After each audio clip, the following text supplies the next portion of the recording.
All right, well, I feel like we can finally begin animating this guy. There's a few things we need to do to set up the interface here.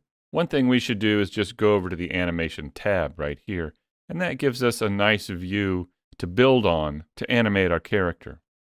Now, it looks like I've got these lights in the view again. If you recall, I had turned off extras here so we wouldn't see those, but I think I still want to see the camera, but not the lights. So what I'll do is maybe over here in the outliner, let's do a little bit of cleanup here. First of all, with the lights here, I can just turn them off here so I don't see them in the view. The camera is outside that collection. But in addition, why don't we clean up our character objects here? So I'll go up to the scene collection and create a new collection here. And let's call this character mesh. And I'll just take all of these objects and drop them in there. So we clean that up a bit. Also, we don't need the reference collection here. I'll just turn this off. And there we go. Now, whenever I do any animation whatsoever, I always try and bring in some sort of reference media that will help me in whatever I'm doing. Even if it's a fantasy character like a dragon, you still need some sort of reference material that'll help ground the animation in reality. And really the easiest way to get reference material for your character animation is just to record yourself doing the action. Now, you can feel very self-conscious doing that, and you can look kind of like a fool jumping and running around, but it's really useful and it's very much worth it. So what I've done is I've recorded myself acting out the little bit I want my character to do. I just want him to run in, say hi, and run out. So I just used my cell phone to record myself doing that, and we're going to use that here in Blender as reference. Now, please be kind because I'm not an actor, and I certainly don't pride myself on my acting abilities, but let's bring this in. What I'm going to do is come up here to the top of the workspace and click on the plus to create a new tab. And when I do that, I get the option to create this video editing here. So let's do that. And here's the video sequence editor. And all I want to do here is just bring in that piece of video. So with my cursor at frame 1 here, I'm going to just press Shift A, bring in a movie. I'll browse to that folder. I've got a folder called Reference Video here. And here it is. Now, I also want to mention that this is 24 frames per second. I actually put that in the title of the video here. And that was important to me because I like to animate in Blender at 24 frames per second. I'm just going to click Add Movie here. And that will put it here on the timeline. And so here I am acting this out. I run in, I say hi, they come on, and I run out. So that's what I want our character to do. And as I mentioned, I recorded this, or I've exported this at 24 frames per second. Now, not every cell phone can record in 24 frames per second. You can see here in the output, I have 24 FPS here.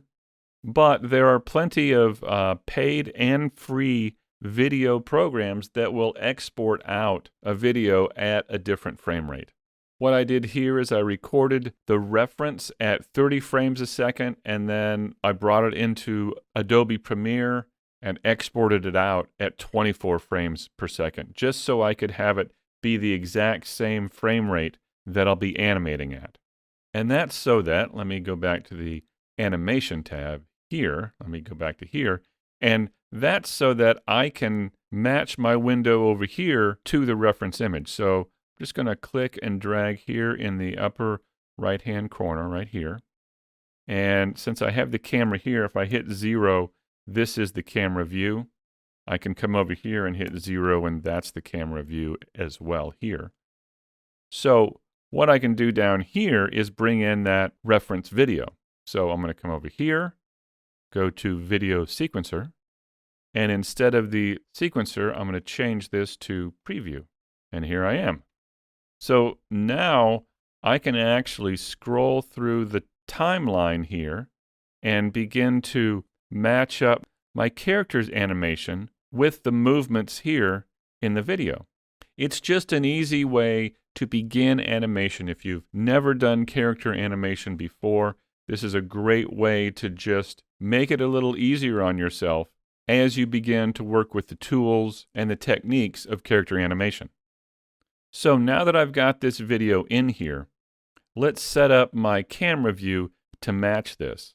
I'm going to go back to frame 1 here, and I'm going to turn off auto keyframe here. I have this on. I'm just going to click this to turn it off so I don't create a keyframe as I move the camera around. What I'm going to do is go to the top view and just take this camera and move it over here and then turn it 90 degrees. I'll just press R and hold the control key down and turn it so it's 90 degrees right there. Now I can tumble around. Let's open up the tools over here. I can click on this little arrow right there or press the T key to open and close that panel. And I'll turn on the move tool, and here I can just begin moving this up and down around wherever I need it to be. So I'm going to have him run in like this from the side, and I'll also put a polygon plane down on the ground just so I have something for him to stand on. So I'll press Shift S1 to make sure that cursor is in the center of the grid. Shift A, mesh plane. There we go. And then I'm going to scale it in the Y here, SY. Bring that out like that. All right, now if I hit play,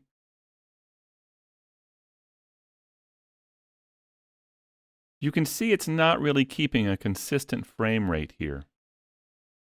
So I think what we need to do is adjust the viewport so things move a little quicker here as we play our animation.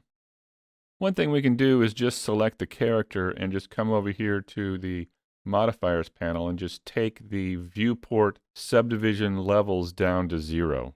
Now he gets very blocky here, and that's fine. We don't need it to be perfectly smooth while we're animating. But also we should do something about this hair. That hair is going to really slow down our viewport. Now we could just go into the character mesh and turn the hair off. But I think probably the better thing to do is just to reduce its volume and the number of particles. So let's come over here to the the render properties. And let's come down here to simplify. And if we turn on simplify, we can reduce the maximum child particles here and the volume resolution. Let's just take these two things down to 0. And once again, this is only for the viewport. The render settings remain the same. But that just reduces the number of particles within the viewport here as we animate. So if we hit the space bar again, it's now going at a fairly consistent rate. To go back to the beginning again, we can press Shift left arrow, and that takes us back to the beginning. All right, so I think we're ready to go here. In the next video, we'll begin blocking out the key poses that the character will go through throughout the animation.